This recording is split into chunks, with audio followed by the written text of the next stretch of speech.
अस्सलामु अलैकुम वरहमतुल्लाहि वबरकातुह। सूरत-उद-दुखान आयत नंबर 12 तक हमने पढ़ा था। आज इंशाअल्लाह ताला हम आगे से पढ़ते हैं। तवज्जो के साथ समाअत फरमाइएगा। अऊज़ु बिल्लाहि मिनश शैतानिर रजीम। अन्ना लहुमुज़्ज़िक्रा वक़द जाअहुम रसूलुम मुबीन ثم تولوا عنه وقالوا معلم مجنون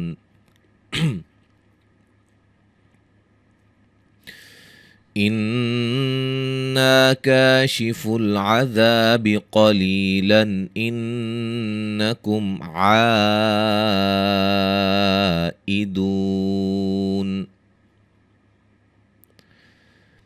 يوم نبطش البطشة الكبرى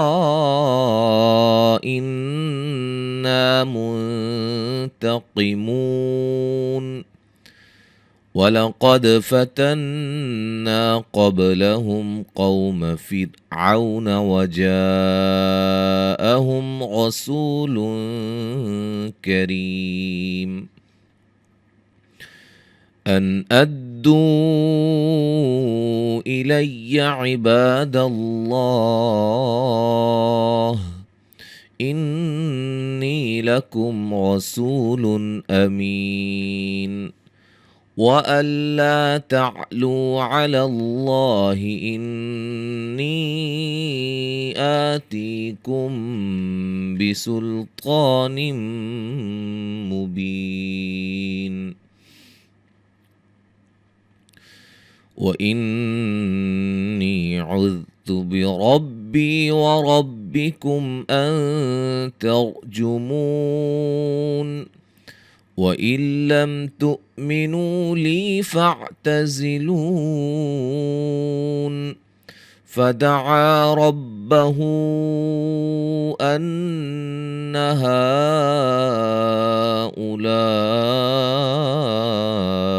قوم مجرمون فأسر بعبادي ليلا إنكم متبعون واترك البحر رهوا إنهم جند مغرقون كم تركوا من جنات وعيون وزروع ومقام كريم ونعمة كانوا فيها فاكهين كذلك وأورثناها قوما آخرين فما بكت عليهم السماء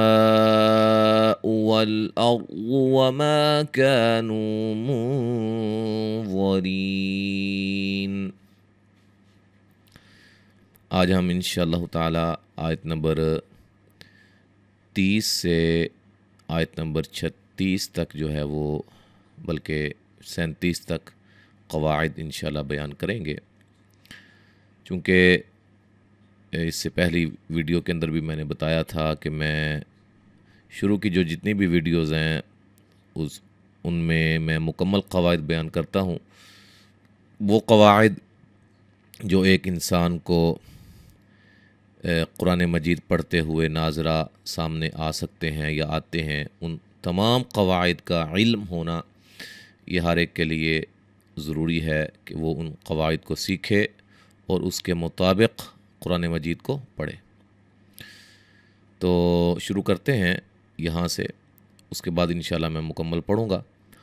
क़ाफ को मोटा अदा करेंगे, दाल पे क़लक़ला है, जयलीन ना अलिफ मद्दा, नी पे मद्दे जायज़, रा को मोटा मद्दे वाजिब, ई या मद्दा, मिनल आज़ा अलिफ मद्दा, बिल मुही ही या मद्दा है, वक्फ़न मद्दे आरिज़ वक्फ़ी होगी, मीन नून साकिन का इख्फ़ा है, फिर रा को बारीक, आउ ववलीन, اچھا، یہاں وقف کی صورت میں مد عارض لین ہوگی، ٹھیک ہے جی، یہاں مد کر سکتے ہیں من